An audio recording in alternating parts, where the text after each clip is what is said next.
Sugeng, tentunya Anda telah mengetahui begitu ya terkait pencapaian target lifting migas kita yang justru mundur. Yang semula di 2030 saat ini di 2032 atau mundur 2 tahun. Bagaimana pendapat Anda soal ini, Pak Sugeng?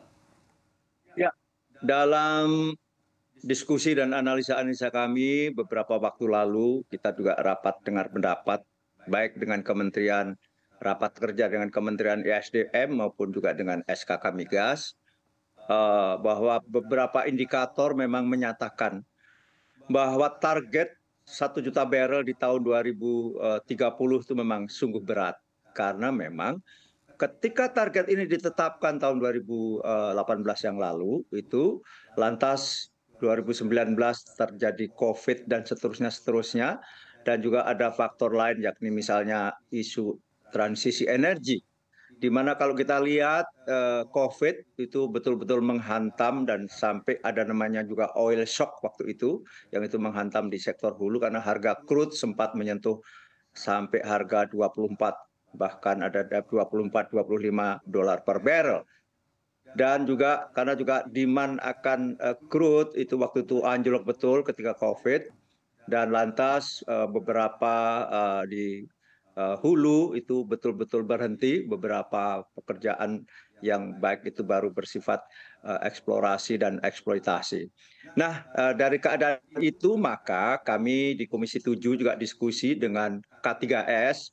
Nah, kita ini sekarang 60% kalau untuk di Indonesia itu sudah diproduksi oleh Pertamina, lifting nasional itu, tapi di sisi lain juga K3S yang lain yang besar-besar, ada Chevron, ada waktu itu ya, ada juga ExxonMobil, ada Sinopec, ada ConocoPhillips, ada juga BP, ada juga PetroChina dan sebagainya. Kami diskusi berbagai hal tentang prospek bagaimana sektor hulu.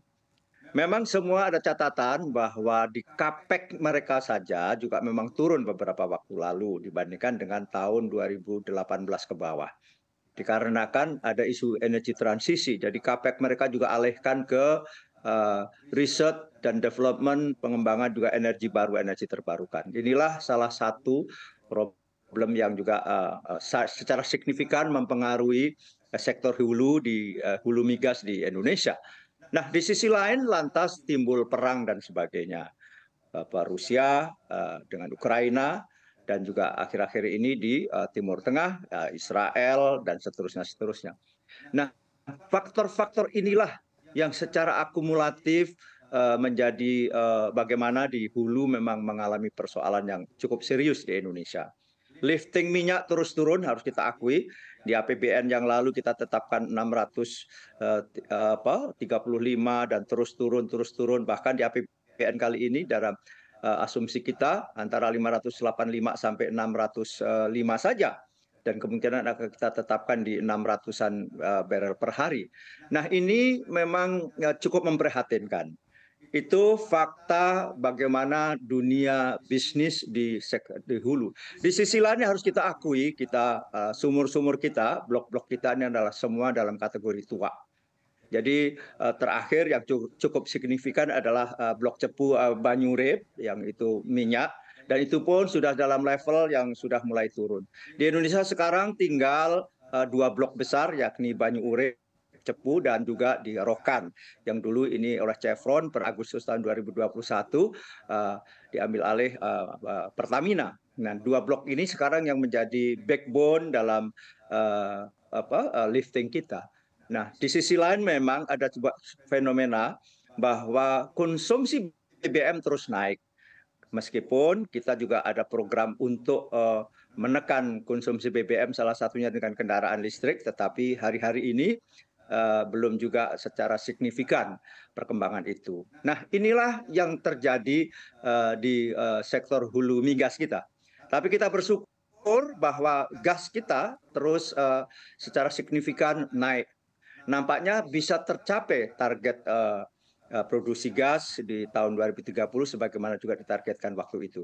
Hanya saja memang pemanfaatan gas tidak sederhana karena memerlukan infrastruktur yang juga tidak mudah, karena Indonesia, apalagi sebagian besar gas kita itu ada di offshore misalnya, Sehingga untuk memanfaatkan gas itu adalah perlu infrastruktur yang memadai. Sehingga kami di Komisi 7 juga mengutamakan infrastruktur dasar di memanfaatkan gas. Misalnya apa? Misalnya pipa Cirebon Semarang sedang terus kita upayakan untuk segera selesai dan diambil alih oleh negara, ada APBN-nya dan seterusnya. Nah, dengan di gas ini kita sangat optimis karena dengan Tangguh misalnya, dengan beroperasinya Tangguh Tren 3, maka Tangguh itu memproduksi kurang lebih sehari 2.100 100 mm dengan produksi total gas 6.000 mm, jadi dari Tangguh saja 30%. Belum nanti kalau Masela beroperasi, dan kita bersyukur juga ditemukan andaman cukup besar, tetapi sekali lagi gas memerlukan pendekatan-pendekatan yang berbeda dalam hal produksi dibandingkan dengan crude atau minyak misalnya. Nah, untuk itu semuanya maka memang tidak bisa tidak. Dua hal harus dilakukan. Satu, kita harus melakukan eksplorasi, dan kedua kita adalah memasuki produksi tahap 3, yaitu dengan melakukan enhanced oil recovery. Ini harus kita dorong karena kita percaya dari ukuran apapun masih ada sisa-sisa minyak yang masih ada di reservoir yang kita bisa angkat dengan IOR.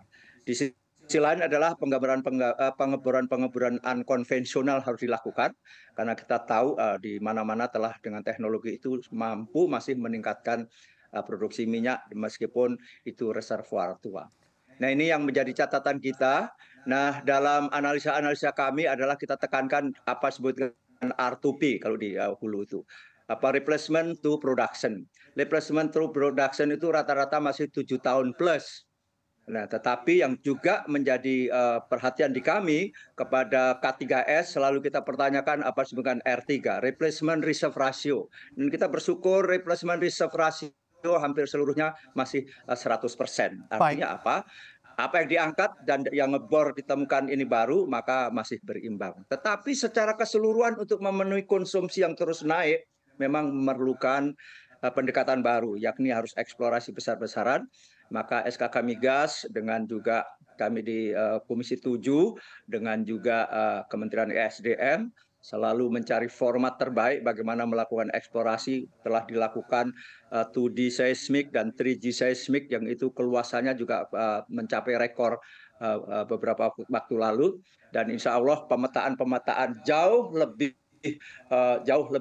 akurat tentang potensi-potensi di wilayah kerja atau blok-blok tertentu. Dan hal lain yang tidak menutup mata kami juga coba analisa dari sisi tata kelolanya, karena harus kita akui Undang-Undang Migas telah beberapa pasalnya telah dianulir oleh Mahkamah Konstitusi waktu itu dan memerlukan Undang-Undang Migas yang baru, yakni misalnya menyangkut yang menjadi sorotan menyangkut tentang kelembagaan pengelolaan di hulu, karena Mahkamah Konstitusi misalnya mengandekan adanya semacam badan usaha khusus yang ini sedang dalam kami yang insya Allah akan terus menerus kita lakukan percepatan perumusan undang-undang migas. Saya kira itu.